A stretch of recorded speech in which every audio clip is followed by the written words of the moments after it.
Hello everyone, welcome back to our channel physics with Mamta. हम रोज़ 10 questions को discuss करते हैं जो प्रीवियस ईयर पेपर में पूछे जाते हैं। उनका हम डेली एनालाइज करते हैं कि कैसे क्वेश्चंस पूछे गए हैं और कैसे उनको डील करना है ना। हमने 2023, 2022 दो पेपर सॉल्व कर लिए हैं। ये 2021 का पेपर चल रहा है।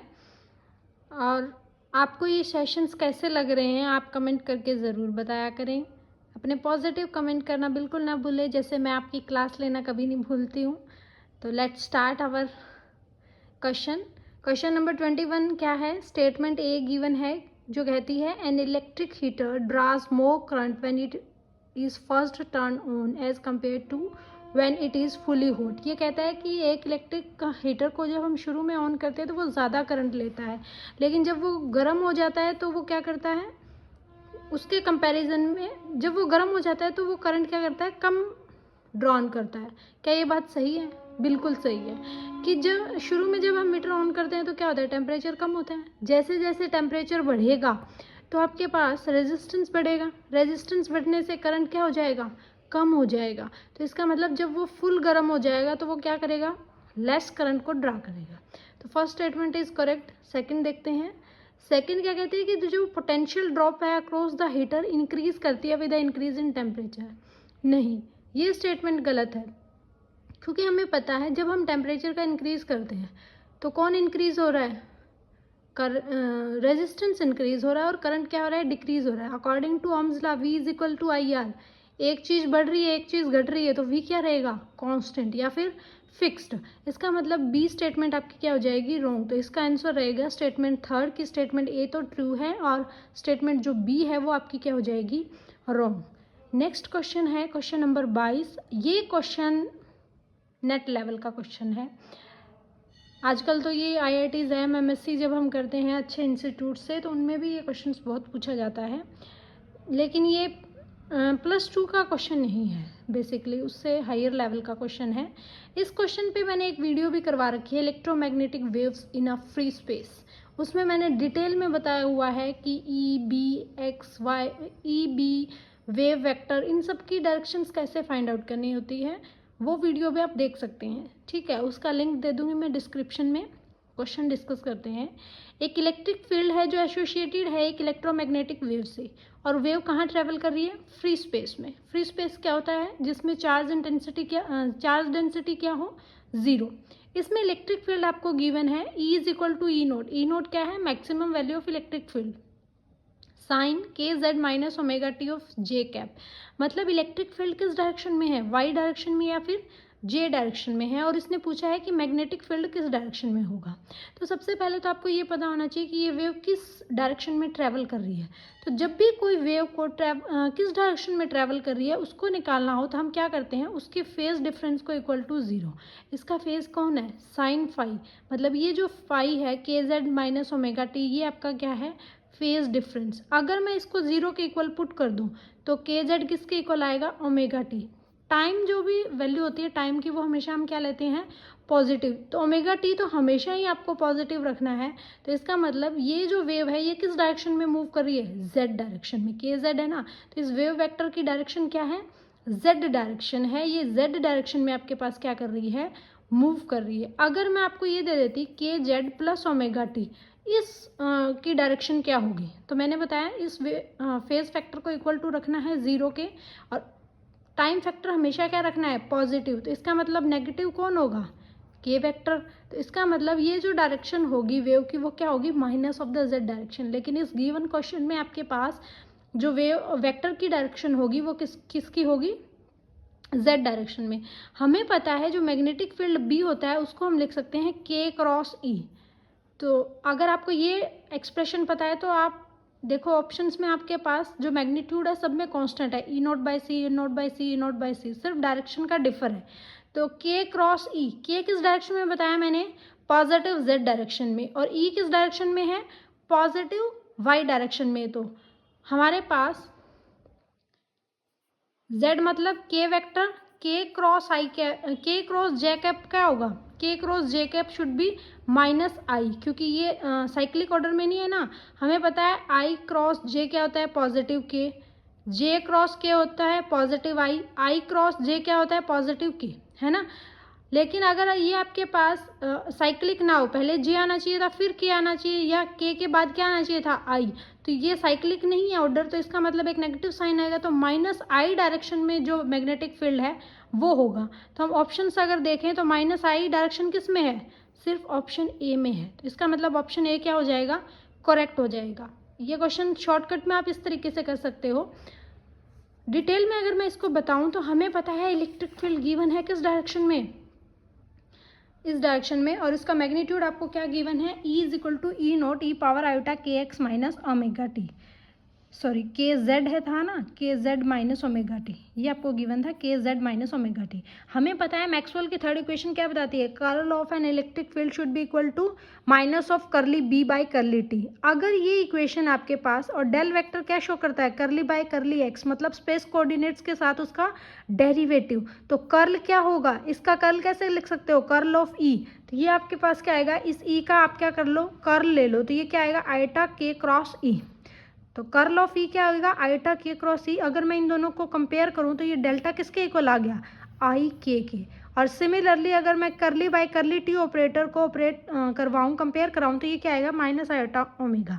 अगर आपको यहाँ पे समझ नहीं आ रहा है तो मैं जो लिंक दे रही हूँ आपको वीडियो का, सिर्फ ही 10 मिनट की वीडियो है और पूरा डिटेल में करवाया हुआ है, आप देख सकते हैं, ठीक है। आयटा इज इक्वल टू, वैसे मैंने यहाँ पे भी डिटेल में लिख रखा है लेकिन वहाँ थोड़ा और अच्छे से क्लियर हो जाएगा। तो इक्वेशन 1 में अगर मैं पुट करूँ डेल मतलब स्पेस कोऑर्डिनेट की जो वैल्यू है वो है आयोटा के क्रॉस ई और minus of minus iota omega cross B, तो बी की वैल्यू क्या आ जाएगी, B vector should be equal to, या मैग्नेटिक फील्ड की जो डायरेक्शन है वो क्या होगी, के क्रॉस ई। मैंने निकाला था ना के क्रॉस ई, मैंने सिर्फ डायरेक्शन से ही ऑप्शन को सॉल्व किया था, लेकिन हमें अगर पूरा मैग्नीट्यूड पूछ ले किसी अनदर क्वेश्चन में तो वो क्या होगा, के क्रॉस ई बाय ओमेगा। मैंने बताया था कि वेव किस डायरेक्शन में प्रोपागेट कर रही है, जेड डायरेक्शन में, तो जेड क्रॉस जे क्या हो जाएगा, minus of I cap over omega.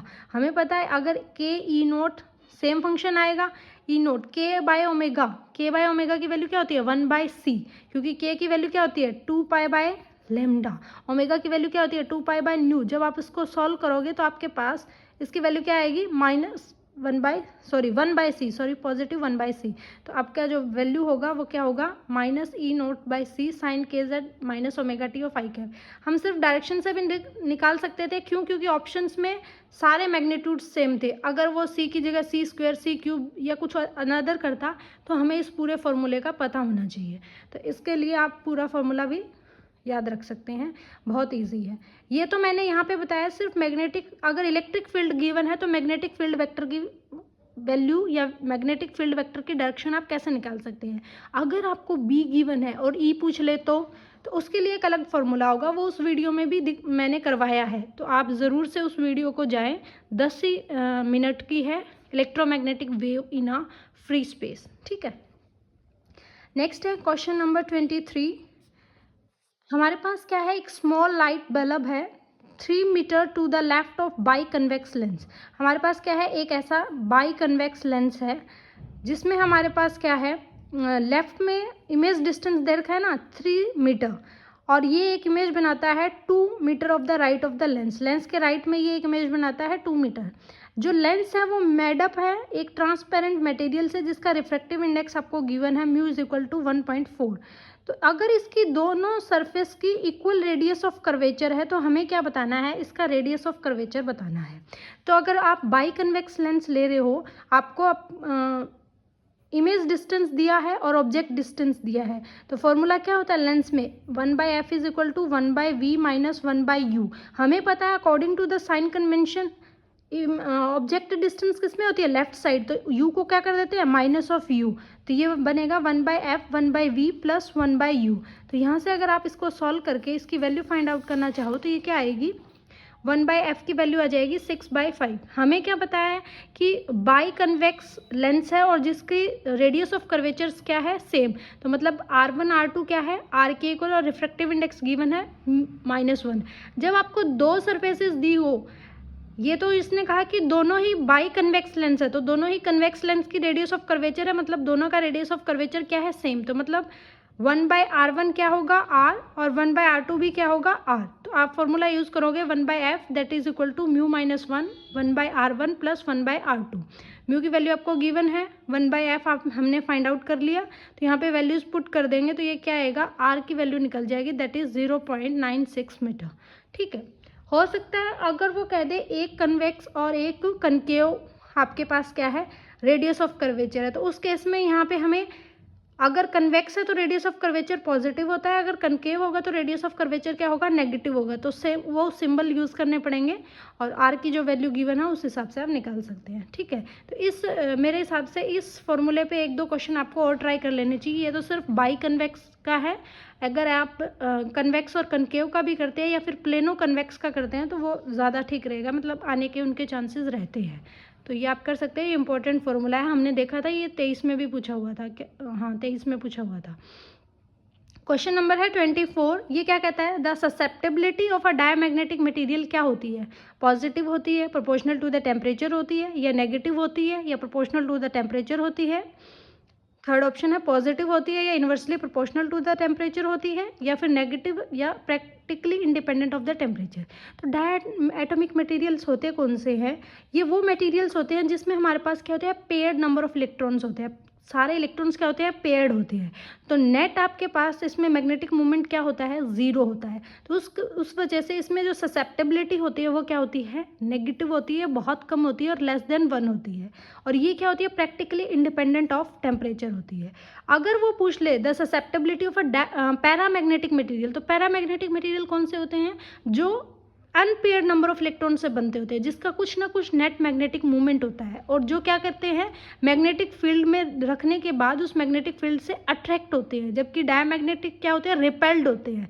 ठीक है, इनके जो पैरामैग्नेटिक्स होते हैं, पैरामैग्नेटिक की जो ससेप्टेबिलिटी है वो क्या होती है, पॉजिटिव होती है, और क्या डिपेंडेंट के इन्वर्सली प्रोपोर्शनल होती है। आपने पढ़ा भी होगा लैंगमैन थ्योरी ऑफ द पैरामैग्नेटिज्म, जो हमें बताता है कि जो ससेप्टेबिलिटी होती है वो क्या होती है, C/T। सी क्यूरी कांस्टेंट होता है और टी के इन्वर्सली प्रोपोर्शनल होता है। अगर मैं बात करूँ फेरोमैग्नेटिक की, तो फेरोमैग्नेटिक के केस में भी क्या होता है, susceptibility is very high and very positive, क्योंकि उसमें क्या होता है, डोमेन की वजह से नेट मैग्नेटिक मूवमेंट ज़्यादा होता है, तो उसके वजह से ससेप्टेबिलिटी भी क्या होती है, उसकी ज़्यादा होती है। और वो भी क्या डिपेंड करती है, ये डिपेंड करती है C/C-θ। सी यहाँ पे क्या है, क्यूरी कांस्टेंट। अगर ये सी आपके पास क्यूरी टेम्परेचर के इक्वल हो जाता है, तो आपके पास जो मैग्नेटिक ससेप्टेबिलिटी होती है या जो मैग्नेटिक फेरोमैग्नेटिक मटेरियल है वो किस में चेंज हो जाता है, पैरामैग्नेटिक मटेरियल में चेंज हो जाता है। तो मैंने यहाँ पे आपको तीनों की ससेप्टेबिलिटी को डिस्कस कर दिया है। आप ऐसे कोई क्वेश्चन करो ना तो उससे रिलेटेड एक दो की पॉइंट्स को भी आप वहीं पे नोट कर ले, ताकि अगली बार जब आप इस कंसेप्ट को दोबारा पढ़े तो वो क्वेश्चन भी साथ के साथ तैयार हो जाए। ये तो ज़रूरी नहीं है वो अगली बार डायमैग्नेटिक की पूछे, हो सकता है वो पैरा पूछ ले, फेरो पूछ ले, तो दोनों का यहीं क्लियर कर लेना चाहिए हमें। मेरे हिसाब से ये थोड़ा सा बेटर वे रहता है किसी भी एग्ज़ाम की तैयारी करने के लिए। ठीक है, ये क्वेश्चन भी एमएससी से पूछा गया है। इसमें क्या पूछा गया है कि एक सिंपल पेंडुलम है, उसका लैग्रेंजियन बताना है। तो हमें पता है, अगर मैं ऐसा सिंपल पेंडुलम के बारे में बताऊं तो ये एक फिक्स रिजिड स्पॉट होता है, बस उस पर एक पेंडुलम होता है जिसमें एक बॉब होता है। अगर मैं इसको थोड़ा सा फोर्स लगाऊं तो ये क्या करता है, ऑसिलेट करता है, और इसका जो टू एंड फ्रो ऑसिलेशन है उसी को हम क्या बोलते हैं, सिंपल हार्मोनिक मोशन या सिंपल हार्मोनिक मोशन। तो सिंपल हार्मोनिक मोशन की एक प्रॉपर्टी होती है कि ये जो मोशन होता है इसमें जो एक्सेलेरेशन होता है या जो फोर्स होता है वो डायरेक्टली किसके प्रोपोर्शनल होता है, जितने ये डिस्प्लेसमेंट करता है। तो ये बॉब क्या कर रहा है, टू एंड फ्रो मोशन कर रहा है। यहाँ पे जो ये पोजीशन होती है इसको बोलते हैं मीन पोजीशन, यहाँ पे इसको बोलते हैं एक्सट्रीम पोजीशन। यहाँ पे जो पार्टिकल जब ये बॉब एक्सट्रीम पोजीशन पे होगा तो इसकी वेलोसिटी क्या होगी, 0, और एक्सेलेरेशन होगा मैक्सिमम। अगर ये मीन पोजीशन पे होगा तो इसकी वेलोसिटी क्या होगी, मैक्सिमम, और एक्सेलेरेशन क्या होगा, मिनिमम। ठीक है, अगर मैं बात करूँ, इसने जैसे स्फेरिकल पोलर कोऑर्डिनेट्स लिए हुए हैं, हमें पता है लैग्रेंजियन को हम क्या लिख सकते हैं, Lagrangian should be the difference of kinetic energy minus potential energy. Bob है, अगर ये डिस्टेंस L है तो अगर ये थीटा एंगल से ऑसिलेट हो रहा है तो ये जो कंपोनेंट होगा वो आपके पास क्या होगा, L cos थीटा, है ना। किस वेलोसिटी से मूव कर रहा है, थीटा डॉट वेलोसिटी से ही मूव कर रहा है। हमें पता है इसकी रेडियस किसके इक्वल है, लेंथ के इक्वल, तो मतलब आर डॉट आपका क्या हो जाएगा, 0। इन पोलर कोऑर्डिनेट्स आपकी काइनेटिक एनर्जी हम कैसे लिखते हैं, 1/2m R dot square plus R square theta dot square. R dot square क्या हो गया, 0, तो ये क्या बना 1/2 R is equal to L, तो ये बन गया 1/2 L square theta dot square. ये तो है kinetic energy of a simple pendulum in a spherical polar coordinates. अगर मैं बात करूँ पोटेंशियल एनर्जी की, तो पोटेंशियल एनर्जी हमेशा क्या होती है, किसी भी रेफरेंस पॉइंट से डिफाइंड होती है। अगर मैंने इस फिक्स्ड स्पॉट को क्या मान लिया है, रेफरेंस पॉइंट मान लिया है, तो यहाँ से यहाँ आपकी जो पोटेंशियल एनर्जी होगी वो क्या होगी, नेगेटिव। तो यहाँ पे आपके पास कितनी पोटेंशियल एनर्जी होगी, पोटेंशियल एनर्जी जनरली हम लिखते हैं mgh। तो mg यहाँ पे h अगर मैं देखूँ तो ये थीटा एंगल बना रहा है, तो ये क्या होगा l cos थीटा। तो आपके पास जो पोटेंशियल एनर्जी होगी वो क्या होगी, mgl total minus l of cos theta. इसको क्या लिख सकते हैं हम, minus of mgl 1 minus cos theta. ठीक है, तो लैग्रेंजियन होता है t माइनस वी, तो ये माइनस है तो माइनस क्या हो जाएगा, प्लस हो जाएगा।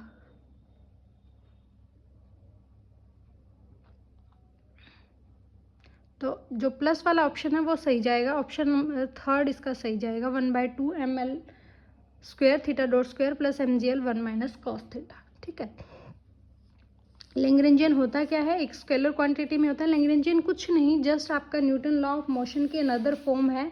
न्यूटन लॉ ऑफ मोशन में हम क्या करते हैं, वेक्टर क्वांटिटीज़ को लेते हैं, क्योंकि फोर्स क्या एक वेक्टर क्वांटिटी है, तो वहाँ पे थोड़ी सी कॉम्प्लेक्स प्रॉब्लम्स को सॉल्व करने में दिक्कत आती है। इसलिए एक नया डायनेमिक्स आया था, लैग्रेंजियन डायनेमिक्स, जिसमें हम क्या लेते हैं, एनर्जीज लेते हैं, और एनर्जी क्या होती है, स्केलर। तो इसमें डायरेक्शन का कोई चक्कर नहीं रहता, तो ये ईजिली कॉम्प्लेक्स से भी कॉम्प्लेक्स प्रॉब्लम को सॉल्व कर देता है। नेक्स्ट है हमारे पास क्वेश्चन नंबर 26। ऐसे क्वेश्चंस कभी कभार ही पूछे जाते हैं।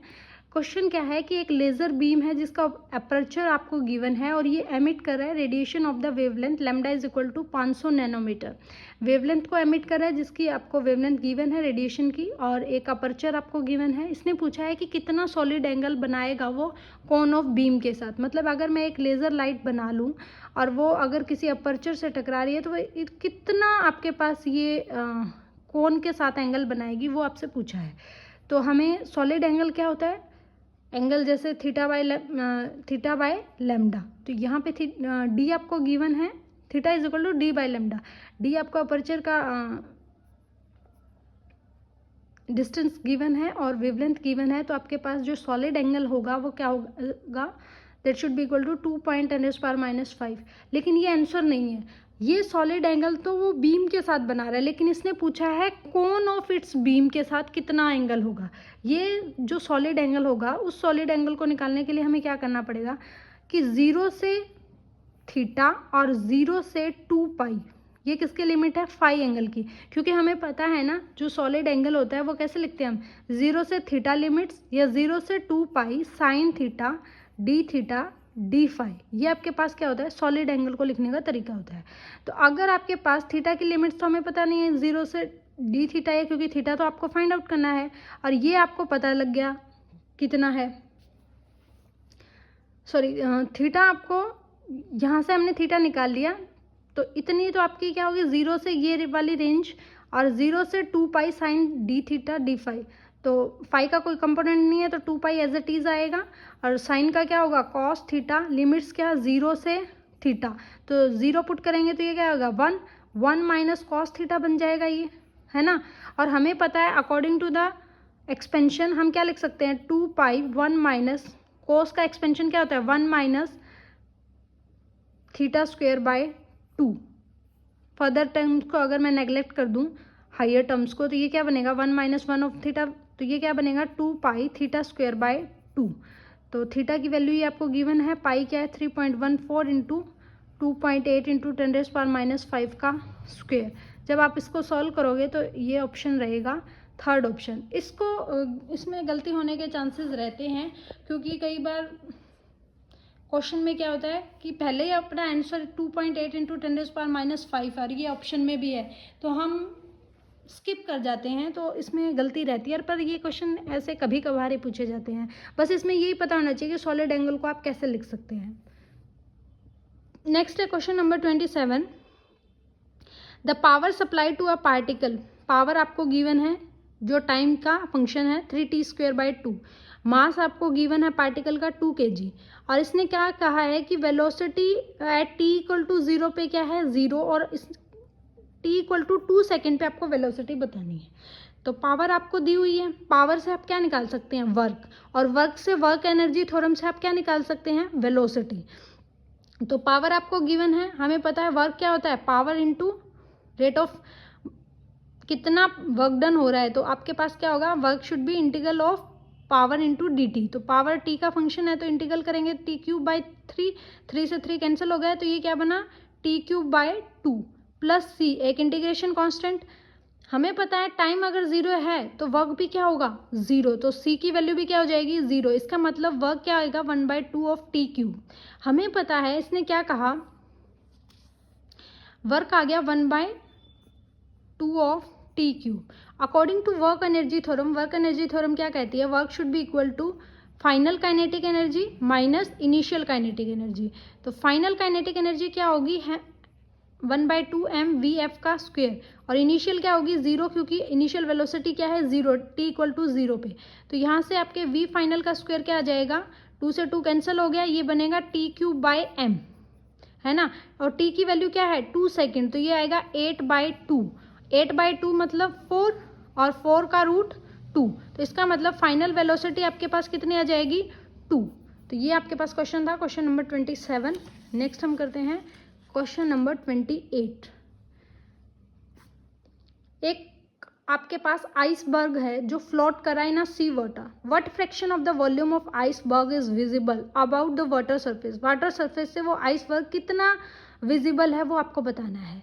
तो इस कंसेप्ट में हम क्या यूज़ करते हैं, कोई भी चीज़ कब तैरती है अकॉर्डिंग टू आर्किमिडीज प्रिंसिपल क्या कहती है कि कितना पार्ट जितना वो पानी को डिस्प्लेस करेगी उतना ही वॉल्यूम उसका डिस्प्लेस होगा, तभी वो वॉल्यूम क्या करेगी कोई भी आइसबर्ग है वो फ्लोट करेगी। तो उस पर एक डाउनवर्ड वेट को बैलेंस करने के लिए कैसा फोर्स लगता होता है बायोंसी फोर्स लगता है। तो ये जो बायोंसी फोर्स है ड्यू टू आइसबर्ग वो किसके इक्वल है that should be equal to density of water into volume, जो आइसबर्ग का वाटर के अंदर है उसके इनटू ग्रेविटी। ये तो होता है बायोंसी फोर्स। और वेट किसकी वजह से लग रहा है उस आइसबर्ग की वजह से वाटर मॉलिक्यूल्स पे, तो वो कितना होगा बायोंसी फोर्स वेट के इक्वल है। वेट क्या होता है एम जी, और एम को मैं इन टर्म्स ऑफ डेंसिटी क्या लिख सकती हूँ that should be equal to density of iceberg into volume, total volume है ये इनटू जी, ठीक है। तो ये वॉल्यूम अगर आपको इसको कंपेयर करेंगे तो कितना वॉल्यूम इनसाइड वाटर के है आइसबर्ग का वो क्या आ जाएगा P rho of ice by rho of water into volume. लेकिन हमसे तो ये नहीं पूछा, हमसे तो वी आउट पूछा है ना कि कितना बाहर दिख रहा है आउटसाइड द वाटर है, तो वी आउट प्लस वी इन ही क्या होता है टोटल वॉल्यूम। हमने वी इन निकाल लिया है, वी आउट आपसे पूछा है तो वी आउट कैसे लिखोगे V out should be equal to V minus of V in, और v आपको पता है v इन क्या है rho of ice by rho of water into volume. तो कितना वॉल्यूम वाटर का बाहर है टोटल वॉल्यूम के, क्योंकि फ्रैक्शन पूछा है ना, तो ये क्या आएगा v out by v that should be equal to 1 minus rho of ice by rho of water. तो option third should be correct हो जाएगा इसमें, ठीक है। तो आज के लिए हम इतने ही क्वेश्चन करेंगे, बाकी क्वेश्चन हम कल करेंगे, ठीक है। तो आपको कैसा लग रहा है ये सेशन, आप पॉजिटिव कमेंट करना बिल्कुल ना भूलें, क्योंकि ये चीज़ें ही मुझे क्या करती है मोटिवेट करती है आपके लिए कि मैं अच्छे से अच्छे क्लास तैयार करूं। कोशिश रहती है मेरी कि आपको एक क्वेश्चन में ही उससे रिलेटेड सारे कंसेप्ट्स बताने की कोशिश करूं कि ये कहाँ से पूछा गया है और क्या एनालाइज है। आप खुद भी मेरे हिसाब से एनालाइज कर रहे होंगे कि क्वेश्चन कहाँ कहाँ से बन रहे हैं। अगर नहीं भी कर रहे हो तो एक बार जब आप 10 क्वेश्चंस को करें तो ज़रूर आप देखें कि कहाँ कहाँ से क्वेश्चन इसमें पूछे गए हैं, ठीक है। तो थैंक यू सो मच। आपको क्लास कैसे लगी पॉजिटिव कमेंट करना बिल्कुल ना भूलें, मेरे चैनल को सब्सक्राइब करना भी बिल्कुल ना भूलें, शेयर करना भी बिल्कुल ना भूलें। Physics with Mamta, thank you, stay tuned with us.